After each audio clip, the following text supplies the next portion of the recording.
Bom dia para vocês, meus irmãos, minhas irmãs, tudo bem? Então, vamos fazer nosso estudo hoje do Romanos 5, né? Mas nós vamos começar nossa manhã, né, de estudo, né, orando, né? Irmãos, vou contar uma coisa para vocês. É por isso que a gente estuda quando a gente é jovem, porque quando a gente fica velha é muito difícil colocar as coisas na cabeça da gente. E eu estou estudando tricologia e é muito difícil. Minha cabeça quase entra em curto. Mas Deus está me dando vitória. Estou aprendendo muita coisa. E às vezes eu fico cansada, igual ontem, né? Vocês viram que eu fiquei muito cansada, eu não consegui. Porque uma coisa é a gente ler só pra gente, outra coisa é a gente ler e explicar.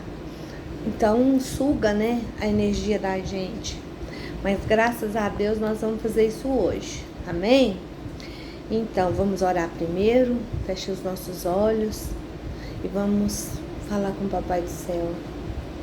Senhor nosso Deus, nosso Pai, no nome do Senhor Jesus, nós estamos aqui diante de Ti.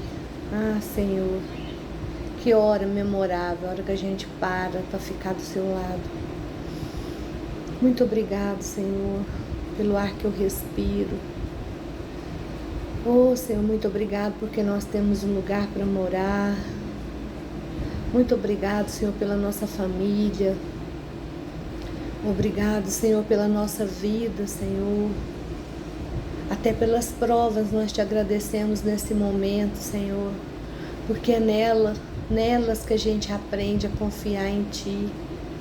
Muito obrigado pelas bênçãos, Senhor, pelo fôlego de vida que o Senhor tem nos dado. Muito obrigado, Senhor, por o Senhor ter dado o Teu Filho em favor a nós. O Senhor salvou nossa alma do pecado, pagou nossa dívida com o diabo, Senhor. Agora nós somos propriedade exclusiva do Senhor, Rei da Glória.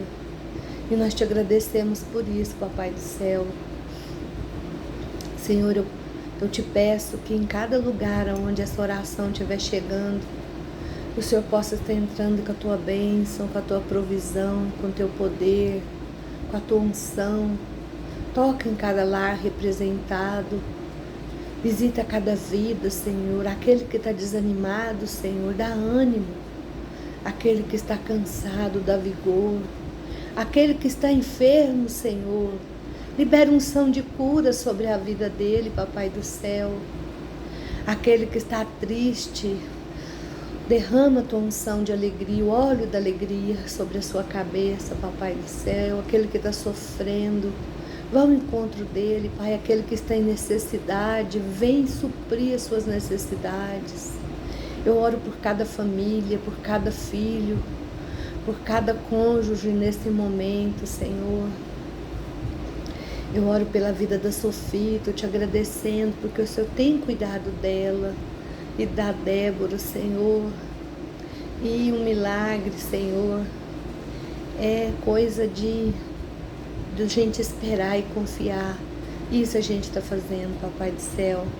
Muito obrigada, Senhor, pelas vidas que me seguem, que estão aprendendo contigo, porque na Tua palavra está escrito: se uma alma se arrepender, tem festa no céu.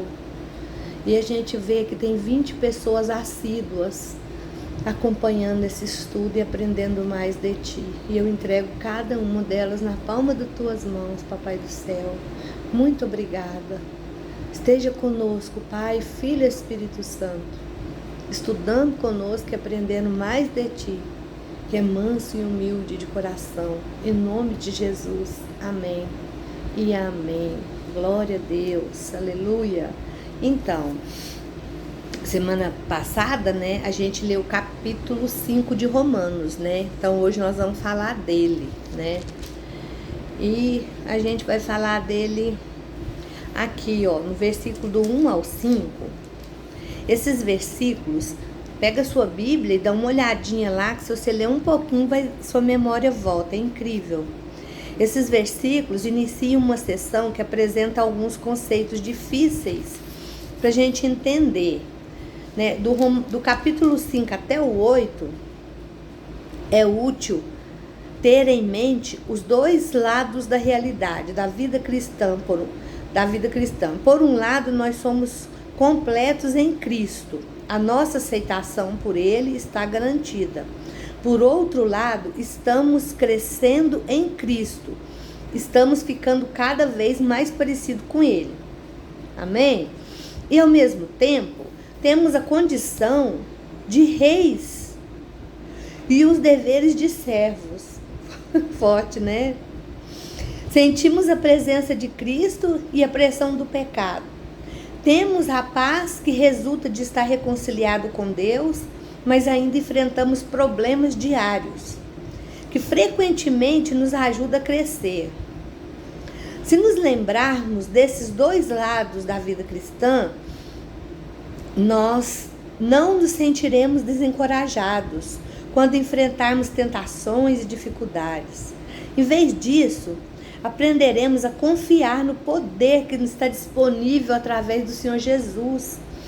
E porque Ele vive em nós. Amém? O Espírito Santo que o Senhor Jesus mandou, que vive em nós, nós temos esse poder conosco. Ao mesmo tempo, a gente tem o Espírito Santo disponível.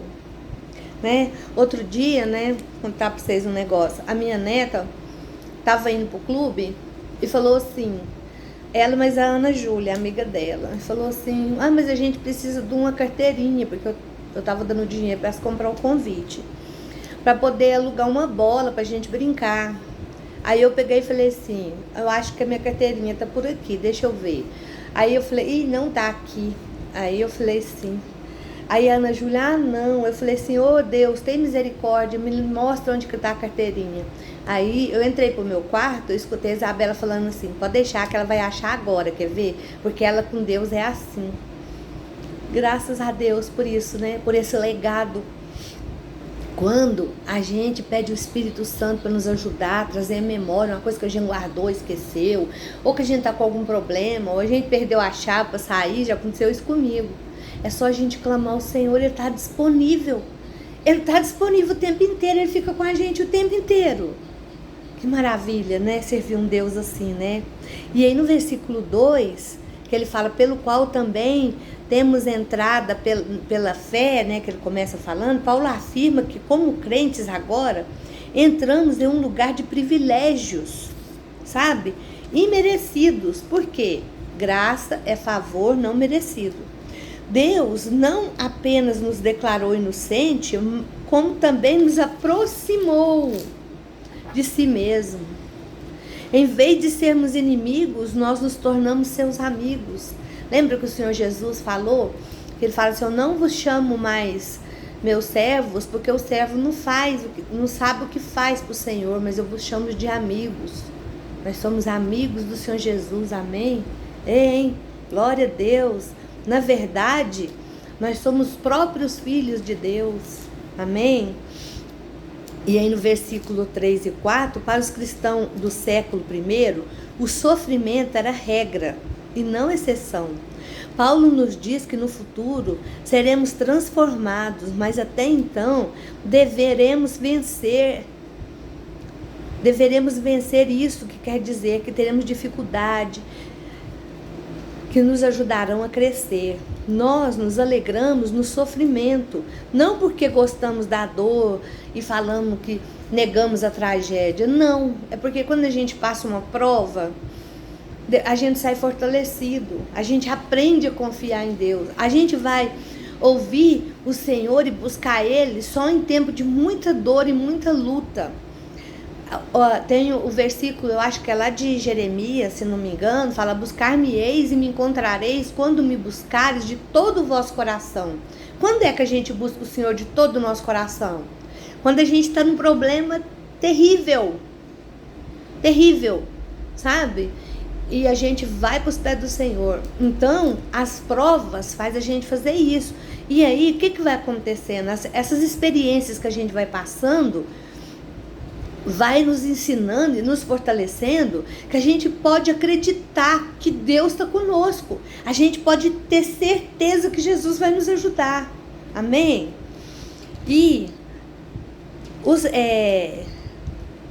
Porque nós sabemos que Deus está usando essas dificuldades da vida, os ataques do inimigo, para construir o nosso caráter, nos fortalecer nosso caráter. Os problemas que encontraremos, desenvolverão nossa perseverança, o que por sua vez fortalecerá o nosso caráter, aprofundará a nossa confiança. Foi isso que eu disse, amém? Aí no versículo 5 e 6, todos os 3 membros da Trindade estão envolvidos na salvação, tanto o Pai como o Filho como o Espírito Santo, porque fala, o Pai nos amou tanto que enviou o seu Filho para preencher o abismo entre nós. O Pai e o Filho enviam o Espírito Santo para encher as nossas vidas de amor e para nos capacitar pelo seu poder. Com todo esse cuidado e amor, como poderemos fazer menos que servi-lo completamente? Amém? Olha, o Pai nos amou tanto que deu o seu Filho, por amor a nós. Aí depois juntou os 2 e mandou o Espírito Santo, que habita em nós. Que amor é esse, hein? Será que a gente merece um amor assim?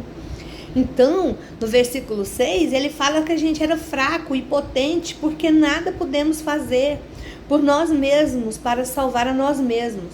Alguém teve que vir e nos resgatar, entendeu? E quem veio? O Senhor Jesus. No momento exato da história, segundo o próprio cronograma de Deus, porque Deus controla tudo. Às vezes a gente pensa que Deus está demorando a nos ouvir, a vir o nosso encontro, a ouvir a nossa oração, mas lá em Eclesiastes 3 está escrito, tudo tem o seu propósito debaixo do céu. Tudo tem seu tempo, determinado por Deus. Então a gente vai confiar. Quando a gente pede para o Senhor fazer a vontade dEle na nossa vida e querer viver a vontade dEle, porque a vontade do Senhor é boa, perfeita e agradável. Ele quer o melhor para nós. O Senhor fala lá em Isaías, eu que sei os pensamentos que tenho para vós, pensamento de paz e não de mal. Então o Senhor só quer coisa boa para nós. Amém? Então a gente tem que confiar nele. Lá no versículo 8... ele fala assim, mas Deus prova o seu amor para conosco em que Cristo morreu por nós, sendo nós ainda pecadores, né? Que palavras assombrosas. Deus enviou Jesus Cristo para morrer por nós, não porque fôssemos suficientemente bons, mas porque Ele nos amou, Ele nos ama. Sempre que você se sentir insegura a respeito do amor de Deus por você, lembre-se que Ele amou você antes mesmo que você se convertesse a Ele. O Senhor nos amou primeiro, amém? A gente não pode ter essa dúvida.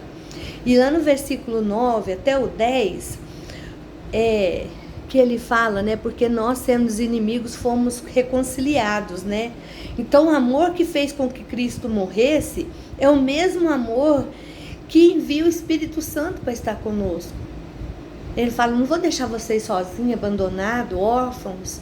Eu vou enviar o meu Espírito que vai estar com vocês, em todo o tempo. Vai ensinar o caminho que vocês devem andar. Vai fazer lembrar as minhas palavras. É assim que Deus fala com a gente. Como que Deus vai falar com a gente se a gente não conhece a palavra de Deus? O Espírito Santo vai trazer as palavras, né? Então, a gente precisa entender isso. E no versículo 11... ele fala, né, Deus é santo e não está associado ao pecado. Então todas as pessoas são pecadoras e por isso estão separadas de Deus. Além disso, todos os pecados merecem punição.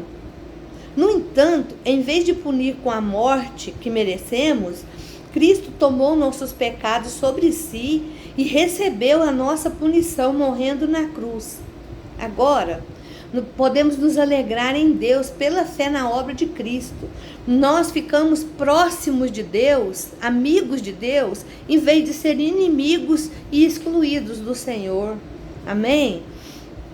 E lá no versículo 14, né? Quando ele fala, deixa eu ver o que está lá no versículo 14. No entanto, a morte reinou desde Adão, né? Adão foi contrapartida de Cristo.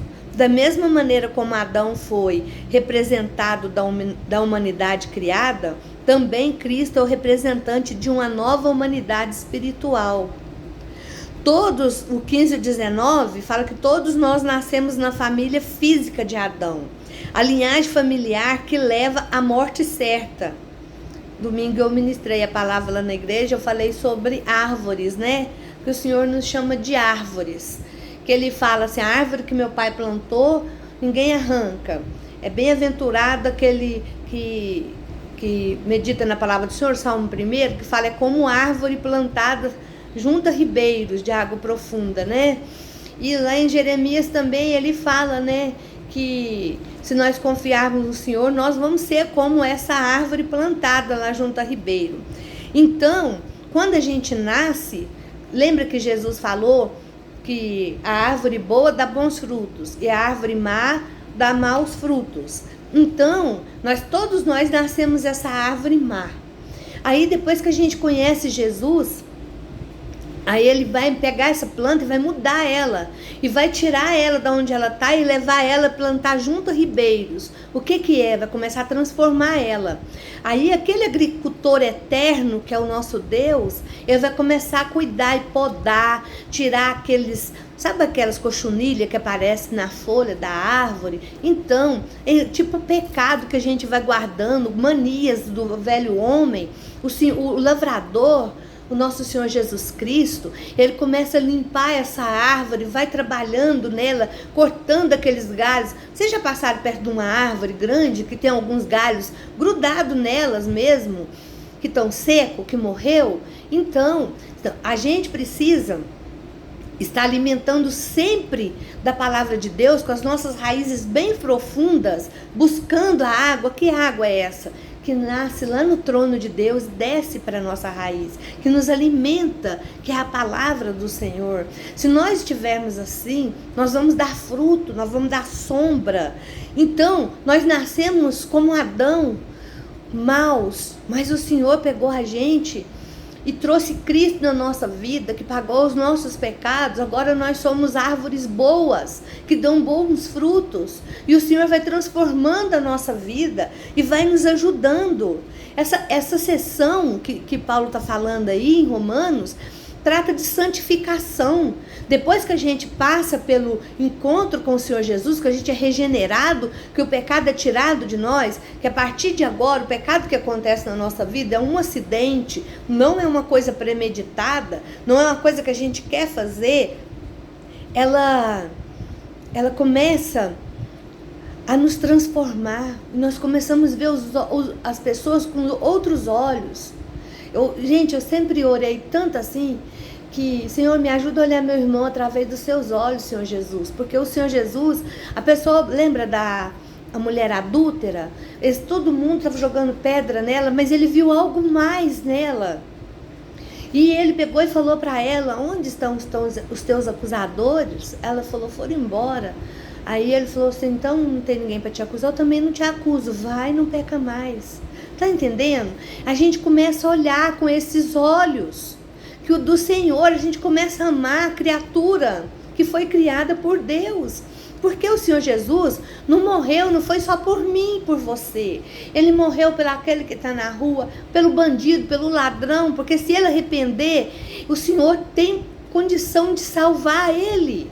Lembra lá, quando o Senhor Jesus estava perto, lá na hora de morrer, lá na cruz, aquele homem falou com ele, ele falou, hoje mesmo estará comigo no paraíso. Então, se você acha que a sua vida está muito difícil, que não tem jeito sim. E o Senhor quer te transformar em árvore boa, em árvore que vai dar fruto para a honra e glória do Senhor. Amém? Então, aí no versículo 20, né? Como um pescador separado de Deus, como um pecador separado de Deus, você vê a sua lei de baixo para cima.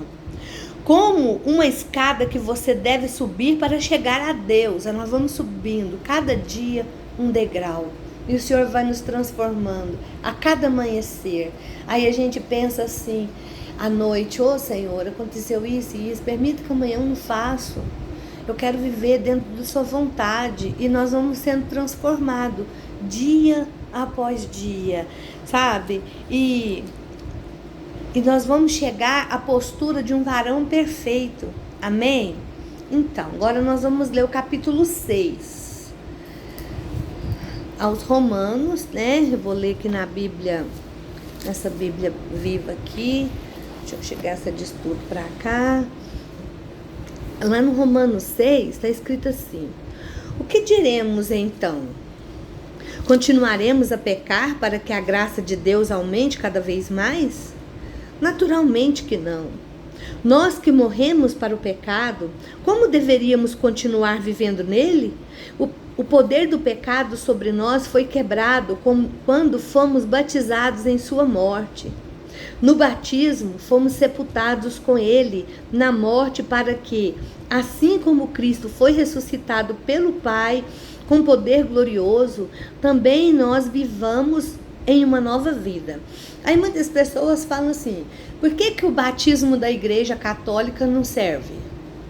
Por quê? O que é o batismo? O batismo é reconhecer que a gente é pecador, reconhecer, passar pelas águas para ser lavado, para começar uma nova vida em Cristo. Um nenenzinho, um bebê, uma criança, é porque até 12 anos, assim, a palavra de Deus tem como inocente. Ele sabe o que ele está fazendo? Ele não sabe. Então ele tem que saber o que ele pecou, o que ele fez, para ele pedir pecado, para ele se arrepender. Ele não está se arrependendo de nada, ele não sabe. Então, lá na Bíblia, lá em Mateus, acho que em Lucas também, em João, o Senhor Jesus foi levado no 8º dia de nascimento para ser apresentado na igreja. Ele foi apresentado. Ele não foi batizado. Ele foi apresentado. Então, aqui, quando Paulo fala que no batismo os nossos pecados é sepultado, a criança não tem pecado para ser sepultado. Não tem como ela nascer novidade de vida, né? Então, voltando aqui, vocês se uniram com ela, com a fé, pela morte e a ressuscitação de Cristo, como ele ressuscitou. Então, como o Senhor Jesus ressuscitou, nós também ressuscitamos.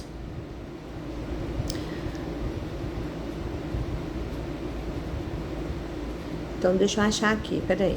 No batismo fomos sepultados com ele na morte, para que assim como Cristo foi ressuscitado pelo Pai, com poder glorioso, também nós vivamos uma nova vida. Vocês se uniram com ele na sua morte e ressuscitarão como ele ressuscitou.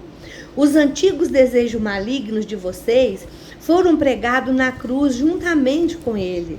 Aquela parte que em cada um de vocês tem a tendência de continuar pecando, foi esmagada e mortalmente ferida de maneira tal que esse corpo, amante do pecado, não está mais sob o controle do pecado e não necessita mais ser escravo dele.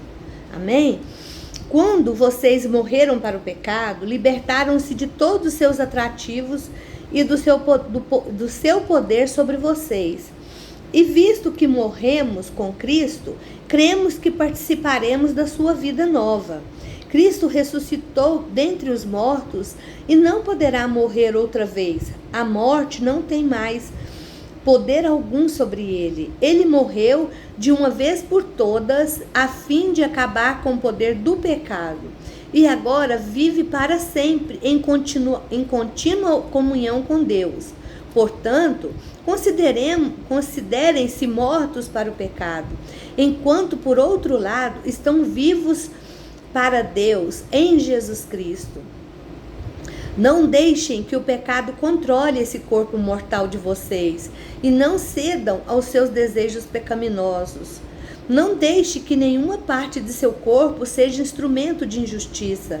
Antes, entregue-se inteiramente a Deus, pois vocês voltaram da morte para a vida. Sejam, portanto, os instrumentos de justiça nas mãos de Deus.